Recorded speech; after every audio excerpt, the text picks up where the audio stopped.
Okay, a little teeny bit more about Native Son, and then I'm getting kind of tired now. Um, this is not so much a critique. I'm trying to like give like some of the story, but it's so complicated. There's so much stuff in it. It's in three books: Fear, Flight, and Fate. And what I'm telling you now is about Fear. What ends up happening? While he's being interviewed by the man of the house, by the master of the house, the daughter comes in, and she starts asking Bigger Thomas. Her father tells her, "Well, this is going to be our new chauffeur." Blah blah blah. He uh, and she starts talking to him. Asking him, is he in a union? Is he, this kind of thing. And of course, he gets uncomfortable because he's like, get this, what, he's terrified of this white woman. Um, so what ends up happening, a lot of, anyway, when the interview is over, whatever, the girl says to her father, "Well, let him drive me to my class tonight. Can he drive me to my class tonight?" And the father says, "Yeah, yeah, yeah." Just trying to get rid of her. So what ends up happening is that Bigger Thomas goes after the interview is over. He goes into the kitchen to have something to eat. The guy, the master of the house, says, "Look up, go and get something to eat." And while he's having dinner, he's talking to the pretty much maid, housekeeper, whatever, kind of servant in the house. And this woman happens to mention that the girl hangs around with a lot of reds. That's what they call communists. And so, of course, this terrifies Bigger Thomas because, first of all, here's this white woman speaking to him and asking him about unions and these things. They were just like, you don't, you don't talk about, those kind of things. You don't discuss those kind of things. Anything intellectual, anything political, anything like that. You didn't discuss them. If you were black, you kept that stuff to yourself. Um, so what ends up happening is he goes to look at the car. Well, here's what happens. The maid, her name is Peggy. She shows him his room. He's never had his own room before. He's never had his own space. And she shows him, she says, "Yeah, the last man that was here with us, he went to night school, got his diploma, and ended up leaving. That's why there's an opening. And so he goes into this room. He's got his own room. He's like, wow, this is it. And then he ends up going, wow. And then he goes down to look at the car, and he's like really impressed. It's a really nice car and all this stuff. He's thinking, well, this is not going to be such a bad job anyway. So what ends up happening is he's driving her where he thinks is to school, you know. And she tells him, "Stop, pull over." He pulls over and he says, "Look, we're not going to school, but if you ask my dad, we went to school." And he's like, "Okay." He's petrified. And she says, "Go down these different streets," and she takes him. So what ends up happening is she's going to meet one of her friends, that's her boyfriend, that's a communist. That's where she's going. She's not going to school. And she's thinking in terms of you know uh, taking Bigger Thomas to meet this man because this man is a communist and can maybe help him, something, whatever goes on. They get in the car, and the young communist man, Jan, he wants to drive. So he's in the driver's seat. Bigger Thomas is in the middle, and the white girl's on the end. So in the on the other side. So you can imagine.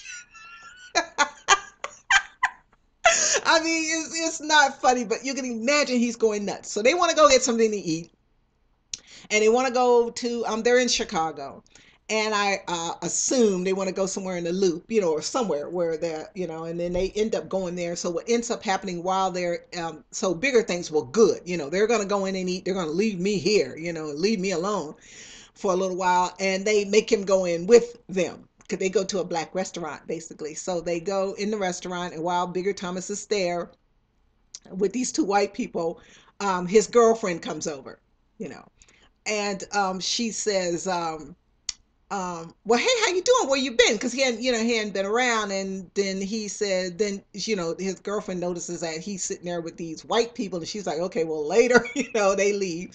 So, what ends up happening basically is they drink while they're drinking, and he ends up driving them around the park, and this time they're both in the back seat making out, drinking, making out, singing, and they're talking about a protest that they had, and they're discussing communist matters, and they're saying that they broke, he's telling her that Jan is telling Mary, actually is her name. I didn't really like that too much, but he is telling her, we need money for bail. We were at this protest or demonstration or something. Some of our people got, arrested and all this. They're talking all this stuff. So, it's time. She's supposed to leave the next morning to go some doggone where, I don't know. Basically, she's a bad girl, and her parents are trying to get her out away from these communists and trying to get her, to send her to New York or somewhere. I can't remember where exactly she's going, but they're just trying to get her out of the, city, out of the environment she's in for a while. And her lover, her boyfriend says, well, I'm gonna get this last train, because the L train was still running, and he says, well, I should see you home. And she's like, no, there's the house right there, Bigger can see me home.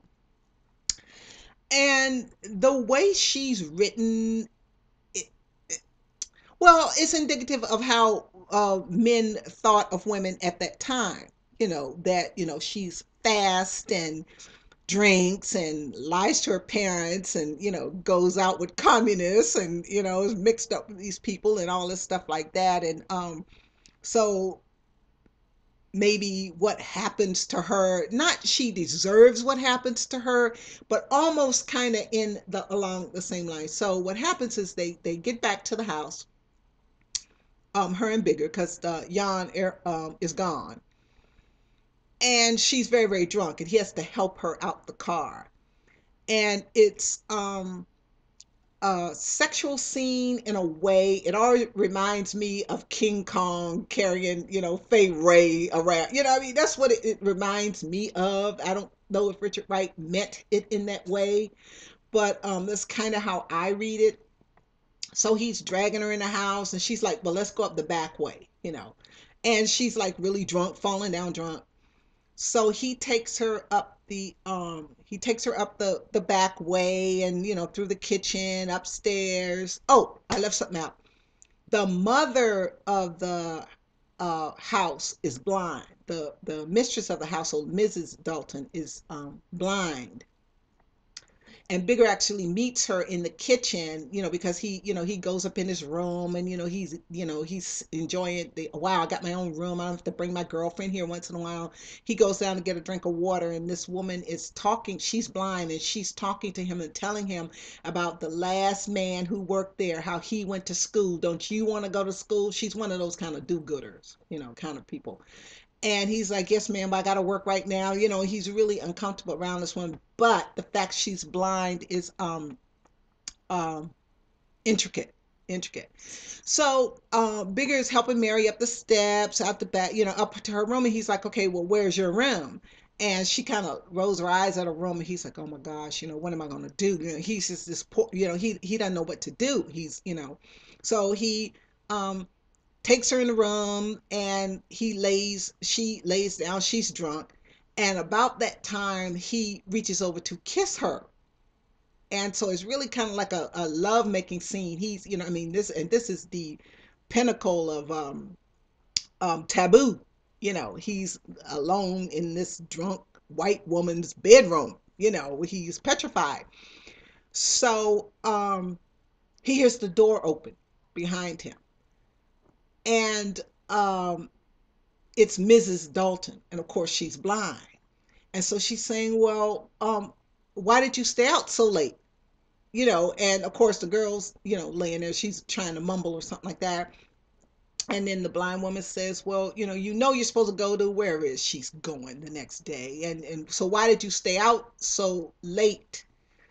and she's moving towards the bed. Okay, so he gets afraid, and so he takes the pillow and puts it. No, he puts his hand over her mouth, Mary's mouth, so she won't talk, so Mrs. Dalton won't move closer.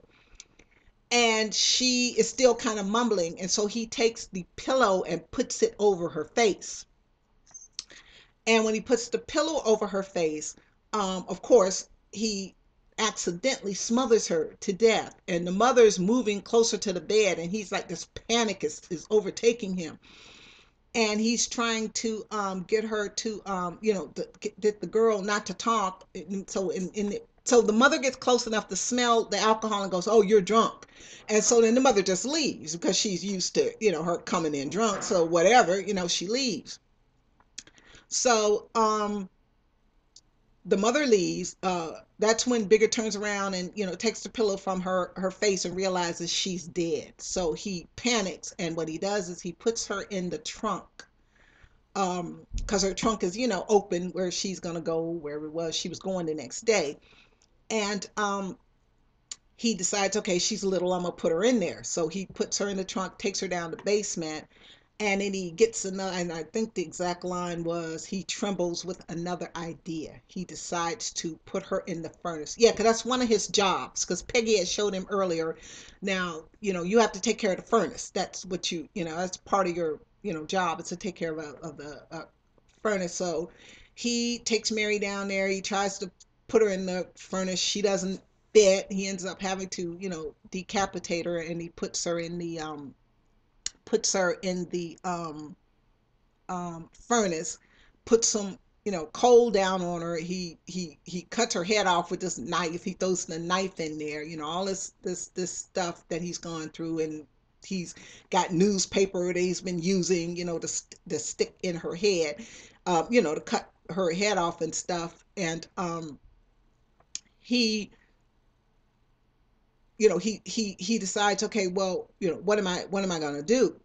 So he decides, well, I'm just gonna go home.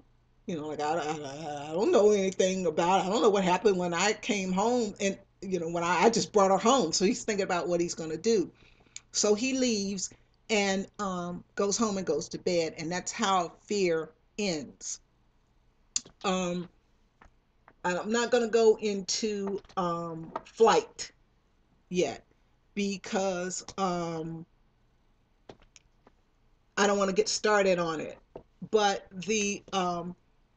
there's a lot of scenes in the when he meets Jan that are really uncomfortable to him. He wants to shake his hand, and Bigger's like, I don't want to shake a hand, and he keeps calling him sir. And Jan says, look, I'm a man like you. Don't call me sir. I'll call you Bigger. You call me Jan, that kind of thing. And they're driving along, and and the two white people want to sing a spiritual, and they, of course, all black people can sing, so they try to get him to sing, and he's like, I can't sing, and he's drunk too, so because they're they've bought alcohol, and they're drinking also too. um Jan gives him some pamphlets uh with Communist Party of the United States, these kind of pamphlets, a black hand, a white hand, shaking hands, this kind of thing, really incriminating stuff. So what he decides to do is to leave that stuff where it can be found, because he's figuring, he's thinking in the future, okay, if they find out about the girl, um uh this will incriminate Jan. It won't incriminate me. I'm just a poor little flunky darky that they just happen to give the uh that he gave these pamphlets to. I didn't want them, so he's still thinking ahead. He's murdered this girl. And what's always been incredible to me is that he's murdered this white woman in her own bedroom. He's put her in a trunk. He's drugged the trunk down to the basement. Um he took her out the trunk. He puts her in the fire, burns her up, and goes home and goes to bed. Oh, oh, oh, oh. When he's getting ready to leave, leave the house, he is starting to snow, and he looks down on the running board of the car and sees her purse. Well, her purse is full of money. It's like 110, 100, what money. It's money in her purse. And he takes the purse, and he takes his knife or something, and he closes the car door, and then he's standing there thinking, should I put the car away? And then he thinks, no, I'm not going to put the car away. He leaves the car, so what he's trying to do is cause a lot of confusion. So in the event he is found out, he can he can he can say, well, I don't know I don't know what's going on. She told me to leave the car out, whatever. And so he goes home basically and goes to bed with, besides his brother. The next morning, I'll go into a little bit of flight because I got a few more minutes left. But basically, a really creepy thing is he goes home. When he wakes up the next morning, and he the money falls out of his pocket, and his brother is like hero worships him. And his brother finds the money and goes, what's this, and Bigger goes, don't you tell anybody about this. He gives him $10 or something like that. And I mean, the part of it that is so creepy to me is he's murdered this white woman. He's cut her up. He's put her in the furnace. He's burned her up. And he was going to take advantage of her when she was drunk, and not to take apart from, not to take away from that serious, what he was going to do. And he just goes home and goes to bed. And next day he just gets up, he packs his stuff, and his mother's trying to ask him, oh well, are you gonna stay at the place? What's this place like? And of course he has no conversation with her because she doesn't exist in the world where he is now. These black people, his sister, his brother, his two friends he's so afraid of that he didn't want to rob the white store with. He sees them in the drugstore. He buys them cigarettes and gives them $1. And those kind of things, because he's no longer afraid of them. He is in a different dimension now, and that's what happens to my villain in Autumn. After he commits the crimes that he commits, that he knows this is it, this is the end of his life, this is it, he no longer has a certain amount of fear anymore. He has no longer has any amount of I don't know, fear of consequences, I guess, because the worst thing that could happen has happened to him. He's committed crimes against, in Bigger Thomas's case, he's murdered a white woman. In my villain in Autumn's, What a Parallel Lies, he has also committed crimes against whites. So he, it's it he has no more fear. And then pretty much that is when they begin to go through the metamorphosis that they do, that they realize that, hey, I could have probably, made some different choices. These people made different choices. Look at the choices I could have made. And one really creepy part, and then I'm gonna go because it's time to eat dinner, is that the next morning, Bigger decides, well, I'm just going to act like when people ask me, did the car stay out all night? I'm just going to go, yeah, he was in it. So he decides to bring Jan, to lie on Jan and say Jan was in the car and that Jan was in the house. Came home with them. So, because he doesn't want to be perceived to have been alone with this white woman. And a creepy part to me is that he has to handle the trunk again, and he really doesn't want to the handle the trunk again. So what he ends up doing is he takes the trunk to the train station like she's gonna go on the trip, like she, is gonna meet him there or something like that. And I thought that was really, really creepy. So this is it. I am going to probably post some of these tonight, and then I'll start next time. Um, I'll do the rest of Native Son.